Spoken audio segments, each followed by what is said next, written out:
You are standing in the middle of an ocean. Not water, sand. It is 1352, and you are 10 days deep into the Sahara Desert. In every direction, the dunes run to the horizon and keep going. No roads, no signs, no rivers, nothing. The water skins on your camels are more than half empty, and the sun is already climbing. But the old man leading your caravan is not worried. He points at a patch of empty desert 2 days ahead and says there is a well there. He has never been wrong. How? How did caravans find water in the middle of the biggest desert on Earth? The answer is one of the cleverest survival systems humans have ever built. First, you should know why anyone was out here at all. The Sahara is roughly the size of the United States, and crossing it took about 2 months of walking. People did it anyway, because of 2 rocks. In the north, at a place called Taghaza, the ground itself was salt. Miners cut it into solid white slabs, and the houses there were built from salt blocks, even the mosque. In the south, past the desert's edge, the rivers of West Africa carried gold, more of it than almost anywhere else in the medieval world. The north wanted gold, the south needed salt. In the tropics, salt keeps you alive, and traders claimed that down there, it could sell for its own weight in gold.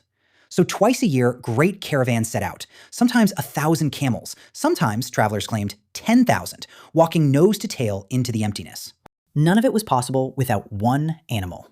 The camel reached the Sahara from the east around 1,700 years ago, and it rewrote the rules. A camel can lose a quarter of its body weight in water and keep walking. You would be dead long before that. It can go 10 days or more without drinking, and when it finally reaches a well, it can swallow around 100 liters in about 10 minutes.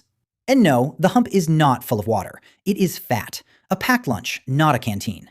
Loaded with salt, cloth, and bulging goatskin water bags called gerbas, a camel is not a horse. It is a ship. But even a camel only buys you time. 10 days, maybe 12. Then it dies too, and the crossing takes 60. So caravans never really crossed the desert, not the way you might think. They hopped, well to well, oasis to oasis, like a sailor island hopping across an ocean. A route was not a line on a map. It was a chain of wells, each spaced close enough that a loaded camel could survive the gap. Miss one link, and everyone dies. Which is why the routes almost never changed. For 1,000 years, caravans walked the same invisible highways in the sand. So who put wells in the middle of the Sahara? Desert nomads did.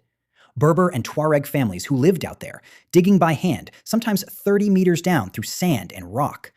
Some wells were so old that no one remembered who dug them. They were simply inherited, like the stars. And they were not free. The tribes who kept the wells controlled them. Caravans paid for water, for guides, for safe passage. In the Sahara, water was not just survival, it was power. Whoever held the wells held the desert. But a chain of wells is useless if you cannot find the next link. Enter the most important man in the caravan, not the merchant, not the armed escort, the guide, the khabir. He carried no map. Out here, the map lived in his memory, hundreds of kilometers of it, learned over a lifetime of crossings. At night, he steered by the stars, holding the caravan against the pole star like a sailor. By day, he read the dunes. Desert winds blow the same way for centuries, so the sand itself becomes a compass, every ridge leaning in the same direction. He read the color of the gravel, the shape of the rocks, even the taste of the sand. One traveler wrote of a famous guide who was blind in one eye and fading in the other, and who still found the wells because he knew the desert by feel. A good khabir could stand in emptiness that looked identical for 100 kilometers in every direction and tell you exactly where he was. And when the wells failed, a guide knew how to find water that no one had dug. He looked for wadis, dry riverbeds. Rain out here is rare, but when it comes, it sinks beneath the gravel and hides. Dig at the right bend of a dead river, and water seeps up into the hole. He read the plants. A lone green acacia in a dead valley is not decoration. It is a flag. Roots do not lie. He watched the evening sky. At dusk, desert birds fly fast, straight lines toward water. Follow the birds. He followed the tracks of gazelles, converging like arrows toward a drinking place. And caravan men swore their camels could smell damp sand from kilometers away, groaning and pulling toward it. Scientists still argue about that one. The desert men never did. At the desert's edges, people went even further. They engineered water. In the oases of what is now Algeria, villages dug foggaras. Underground tunnels, kilometers long, sloping gently down from distant water-bearing rock, feeding the palm groves by gravity alone. From above, all you would see is a line of small craters marching across the desert. Those are the access shafts. There are thousands of them. No pumps, no engines, just patience and geometry. Some foggaras have been flowing for close to 1,000 years. Some flow still. Every oasis on the route was a harbor. Palms, markets, dates, water for 1,000 camels. The caravans were not crossing a wasteland. They were sailing between ports that people had built. Now for the part the merchants did not sing about. Sometimes the system failed. A sandstorm could bury a well. Worse, it could erase every landmark the guide steered by. Sometimes a caravan arrived at the well that was supposed to save it and found it dry. In 1805, the story goes, a caravan of 2,000 people and 1,800 camels missed its water on the run between Timbuktu and the salt mines. Not one of them survived. For years afterward, travelers navigated by what was left behind. In the worst stretches of the Sahara, the road markers were bones. There was a region the nomads called the Taghaza, the land of thirst. Even they went around it.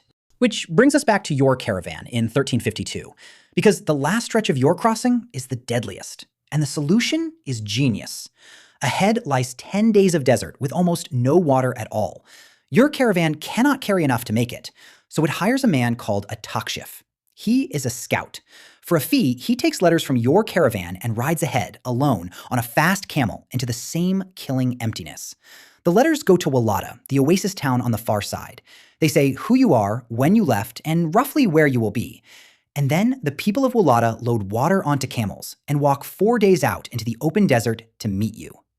Think about what that means. You are not finding water in the desert.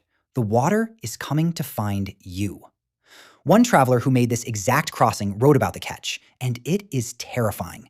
If the takshif dies out there, alone, no one in Walata knows you are coming, and the desert quietly keeps you. The crossing was never one man's cleverness. It was a relay of trust. Wells, guides, scouts, strangers walking out with water, stretched across 2,000 kilometers of nothing. And there is one more secret waiting at the bottom of the wells themselves. Much of the water the caravans drank did not come from rain, not recent rain anyway. Thousands of years ago, the Sahara was green. Lakes, grasslands, rivers full of fish, hippos. Deep in the desert, there are rock paintings of people swimming. Some of that water stayed, sealed in porous rock deep underground. Geologists call it fossil water. So when a caravan man hauled up a dripping goatskin bucket in the middle of absolute emptiness, he may have been drinking rain that fell 10,000 years ago. A cup of a vanished world, passed up out of the dark. The great caravans faded when trucks and boarders came, but they did not vanish. The Azalai, the salt caravan out of Timbuktu, still walks today. Smaller now, same wells, same stars. So how did desert caravans find water in the middle of the Sahara? The honest answer is, they did not. No one ever found it alone. They inherited it. Every well was somebody's years of digging. Every route was 1,000 crossings worth of memory. Every rescue was a promise kept by strangers. The Sahara was never really crossed by camels.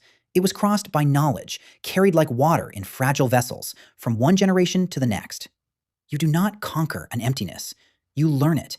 You share what you learn. And you leave a well behind you.